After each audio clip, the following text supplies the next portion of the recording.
Avec vous, la troisième édition AGEP Kabwipam, un programme qui s'occupe de l'éducation des enfants et l'élevage des chèvres à Pages, Boucan-Carré, Plateau Central, Haïti. Pour l'instant, nous avons avec nous deux amis, Frédéric et notre ami Stéphane. Avec eux, nous avons l'honneur de parler un petit peu AGEP Kabwipam. Bonjour Stéphane. Bonjour, Prisnel. Bonjour Félix. Bonjour mon cher ami, comment vas-tu? Je suis très bien mon cher, donc merci d'être de nôtre cet après-midi pour parler un peu d'AGEP Kabwipam. Et puis à vous justement de faire des questions possibles et imaginables autour de cette réalité qui est présente depuis tantôt des années à New York et également en Haïti.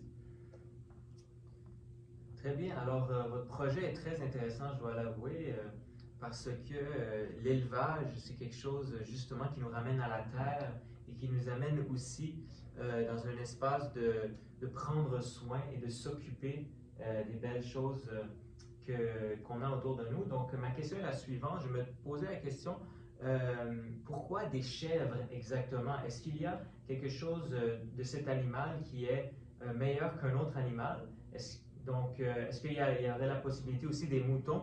Alors, juste préciser à ce niveau-là, le choix de l'animal en question, ça m'intrigue un petit peu. Très bonne question. Notre ami Félix de nous demander pourquoi c'est des chèvres, donc pas un autre animal. Donc, à mon sens, je pense que ça pourrait être n'importe quelle chèvre.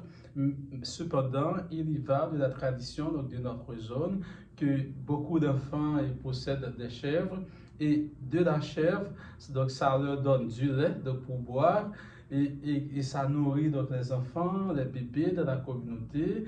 Et beaucoup d'enfants dans ma communauté également, donc ils ont tiré beaucoup de profit quand ils ont des chèvres. Et ça fait aussi partie prenante de mon histoire d'enfant où moi-même, ma maman m'avait acheté une chèvre lorsque j'avais 11 ans.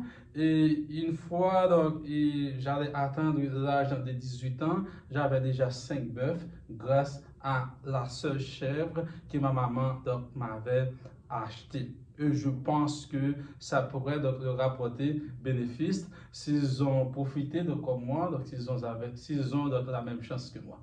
Voilà. Et je crois que dans ton programme, il n'y a pas seulement le côté élevage de chèvres, mais il y a aussi un côté éducation. Peux-tu nous parler de cette partie-là du programme pour les enfants? Eh bien justement, ça c'est un programme très intéressant et ça nous demanderait d'aller à l'histoire de l'AGEB Comment ça a commencé tout ça? Justement, comment ça a commencé. Donc, j'habitais à New York en 2016 lorsque j'ai trouvé, il y avait beaucoup d'amis qui voulaient m'aider en tant que séminariste, puisqu'ils savaient que je ne travaillais pas. De temps en temps, ils me donnaient $100 ou $50, etc.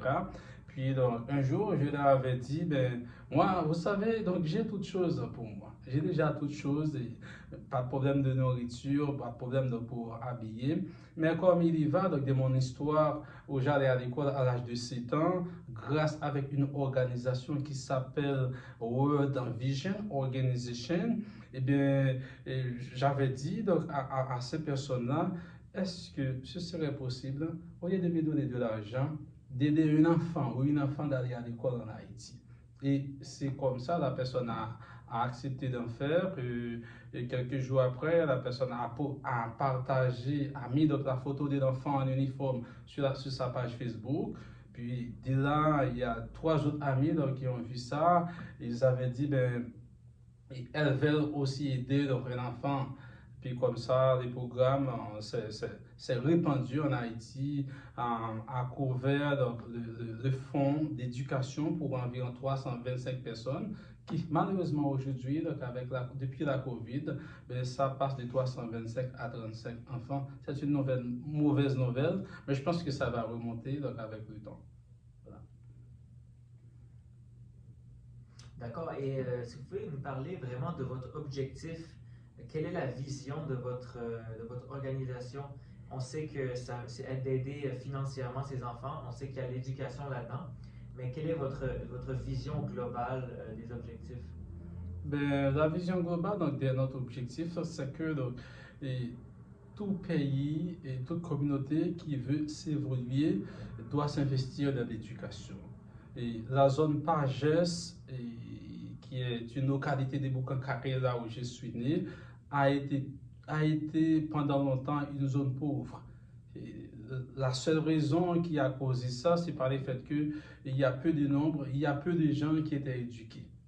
Mais comme aujourd'hui, donc j'avance donc vers ma quarantaine, je peux vous dire que économiquement, la zone a beaucoup progressé. Il y a peu de pauvreté dans ma zone parce que tout simplement, beaucoup de parents donc, avaient décidé d'envoyer leurs enfants à l'école une fois que World Vision Organization donc, a fondé cette école de la communauté. Et bien que donc, ils sont partis après 8 ans, ils ont laissé la communauté, mais les élèves qui ont été formés, les jeunes qui étaient formés donc, à cette école, ils se donnent à continuer à assurer cette pérennité qui fait qu'aujourd'hui, la situation a beaucoup changé et je me suis dit, ben, et pourquoi donc, ne pas insérer, donc, ne pas donc, m'accentuer donc, sur l'éducation des enfants de la communauté si je veux donc, économiquement ça change, au niveau de la mentalité ça change et ça va avoir donc, certainement une bonne retombée sur la population. Parce qu'en fait, pourquoi vous invitez pas simplement les gens à faire un don en argent pour aider ces enfants-là à l'école? Je pense que, ce que votre organisme fait est plus complet que ça. Donner de l'argent, ça suffirait pas?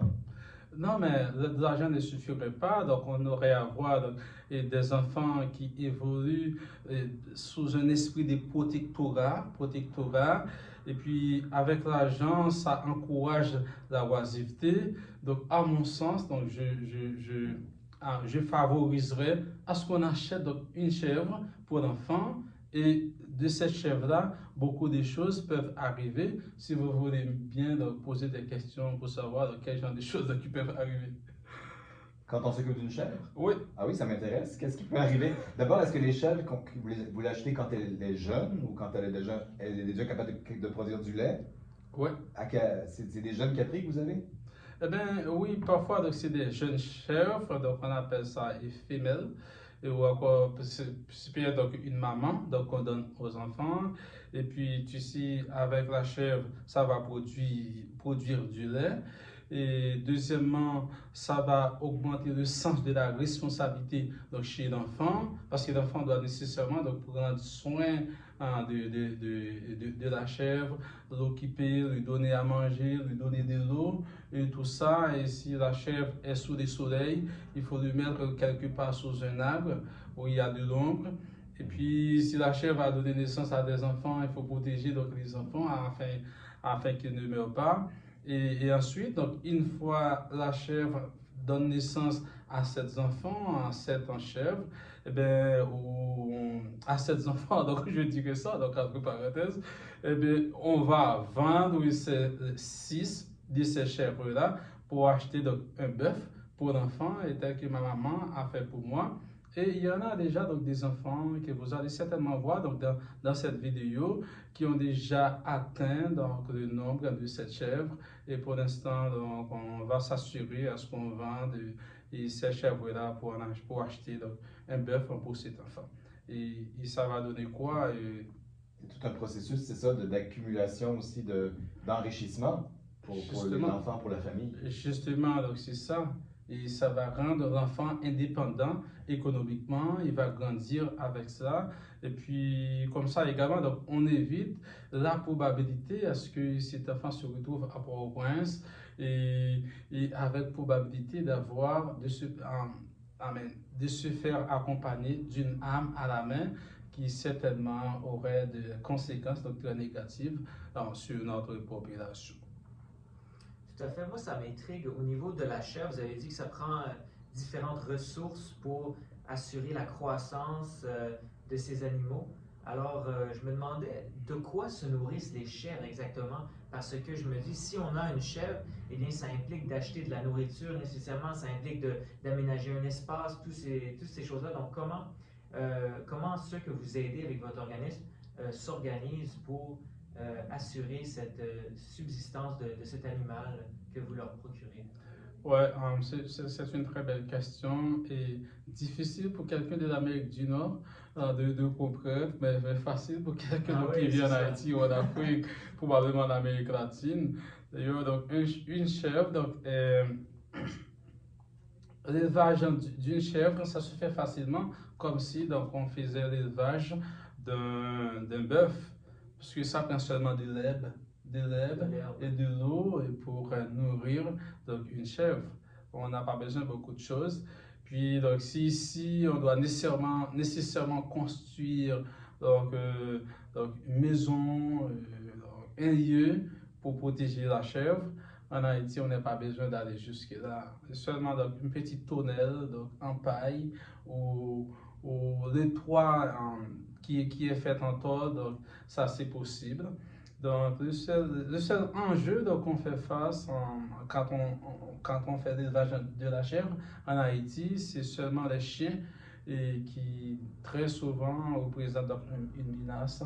C'est ça, une menace pour les chèvres. Et ensuite, on a aussi donc l'appui, parce que les chèvres n'aiment pas l'appui. Parce que quand ils sont mouillés, eh bien, il y a un risque que les enfants, les bébés donc, soient morts. Et la chèvre aussi va être maigrée et ça va causer donc, certainement sa mort. Faudrait-il bien donc, qu'on améliore donc, un espace, mais ça n'a pas besoin toute une batterie. C'est pas très compliqué. C'est pas compliqué. C'est pas compliqué. Ouais. Depuis combien de temps existe l'organisme? Une dernière question. Puis vous avez parlé de chiffres tout à l'heure. Vous avez déjà rejoint plus de 300 enfants. 325 enfants. Et Ouais. depuis combien de temps ça existe? Bien évidemment, AGEB, qui est l'Association des jeunes haïtiens pour l'épanouissement des Boucacaré, a pris naissance donc, un 7 février 2006 dans la localité de Pages, Boucacaré, Haïti. Mais là, on était encore dans la théorie. Donc, rien de concret en Haïti est fait parce que tu sais, c'est un pays difficile. Et quand on parle d'organisation aussi, c'est comme si, entre parenthèses, tu veux pas que les gens te fassent confiance. C'est comme si tu serais mêlé donc, dans la corruption. C'est l'idée que beaucoup de gens ont de l'organisation en Haïti. Mais arrivé à New York, une fois que j'avais trouvé donc, cet ami-là donc, qui a voulu aider, et ses autres amis disaient que ça doit passer à travers une organisation, je leur avais dépeint une autre possibilité d'organisation en Haïti avec la transparence, avec l'honnêteté, etc., qui fait que donc, en 2016, les premiers pas de concrétisation allaient donc voir le jour. Et puis, donc, depuis lors, donc, on fait notre chemin de 2016 à aujourd'hui. Tu comprends donc, combien ça se fait. Donc, ça fait déjà 8 ans depuis qu'on est dans les concrets, dans les pragmatismes du réel, à évoluer dans la communauté de Pages Boucacaré Haïti.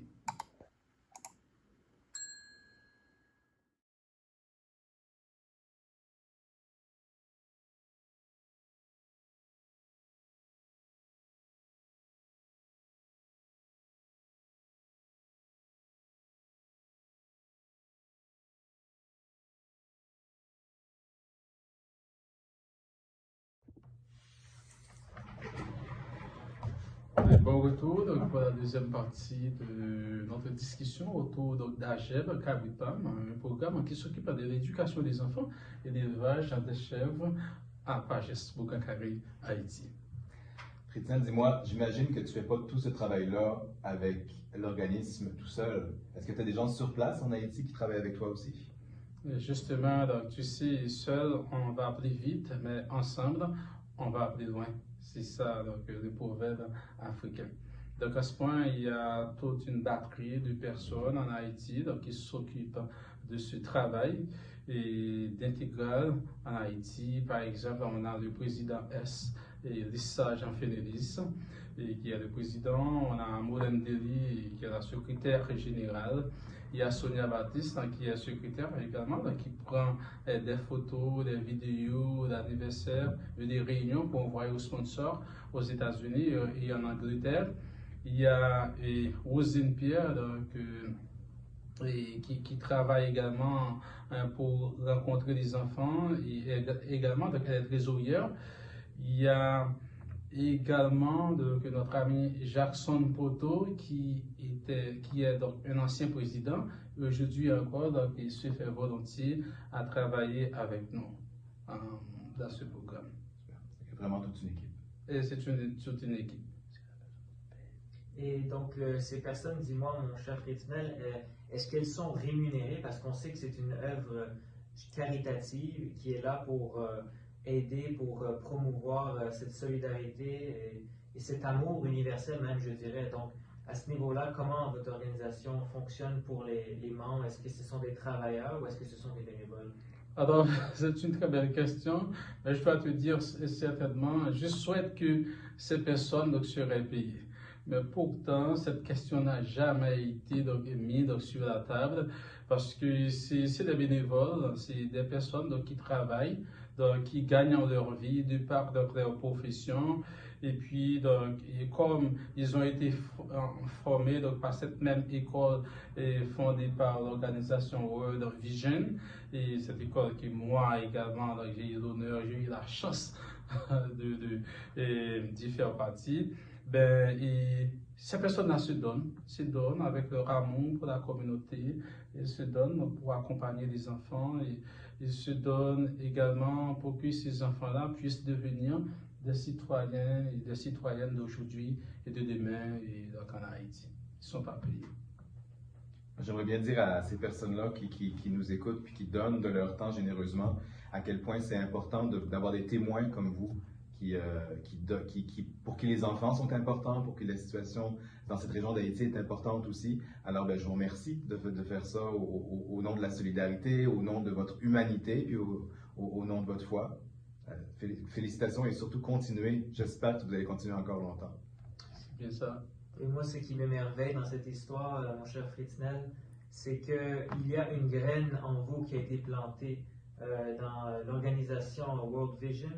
Et cette graine a germé à travers vous. Et voilà qu'elle porte des fruits à travers cette œuvre. Donc, j'aimerais adresser ce message aussi à tous ceux qui travaillent à l'organisme Agep Cabrit Pam, de vous dire vraiment merci pour de laisser pousser en vous cet amour, cette charité du prochain qui se multiplie au centuple et peut répandre cette joie aussi de servir Dieu dans notre vie. Alors que le Seigneur vous bénisse tous abondamment et qu'il multiplie tous ses bienfaits partout autour de nous.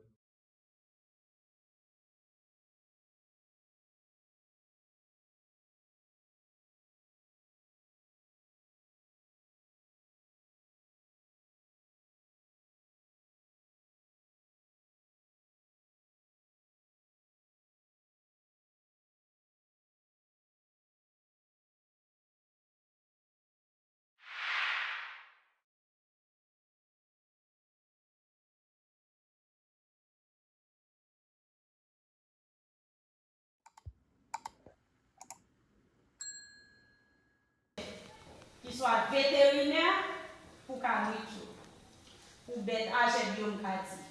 C'est Frère Matélis. Alors, je pense que merci, je pense que tout le monde a quand même sous nos. Alors, tout le monde a quand même merci Matélis. C'est pas étonnant, c'est où, comme plus nous, peut-être quand même sous nos. Merci. Les nouvelles pour ça paraître la caille nous, c'est pour Cabritou. Agep défini, et même prenez à des droits parce que c'est nous qui a occupé Cabritou. Après ça, nous avons présenté au Madame Moulin. Madame Moulin, on fait débat avec vous. Vous passez au représentant président. Ok. Après ça, nous avons un secrétaire sponsor. Bien, pour papa, mais pas pour les petits. Ou on va dire la famille, puis pour ici, famille. Mais pas pour les petits. Je sais rien, l'école, pas pour les papa. Du tout. Alors, c'est petit monde quand même, ça arrive à la petite famille, mais pas pour les personnes petit monde. Donc, c'est petit monde, ça y est, quand je le cabine pour moi. Sinon, ouais, ma femme fait passer devant eux, parce qu'il y a souri, regardez madame, non? Parce que c'est une balle cabine. Merci beaucoup, donc, chef Félix. C'était un plaisir de t'avoir à notre discussion. Donc, Eh bien, cet après-midi, on souhaite que ce ne sera pas la dernière. Bien sûr que non, mon cher. On va se revoir très bientôt, j'en suis certain. Merci à toi de m'avoir invité. Justement, merci également à toi. Merci donc Stéphane donc, d'avoir accepté de participer à notre émission, à notre discussion aujourd'hui autour d'Agep Kabutam. Plaisir. Nous pensons que ce ne sera pas la dernière, non? Probablement pas. Probablement Merci pas. beaucoup. Alors, si vous avez aimé donc, cette discussion et cette 4e édition autour d'Agep Kabutam, nous vous recommandons de share, subscribe, like et puis laissez un commentaire. Merci beaucoup. À la prochaine. Restez positif. Bye bye.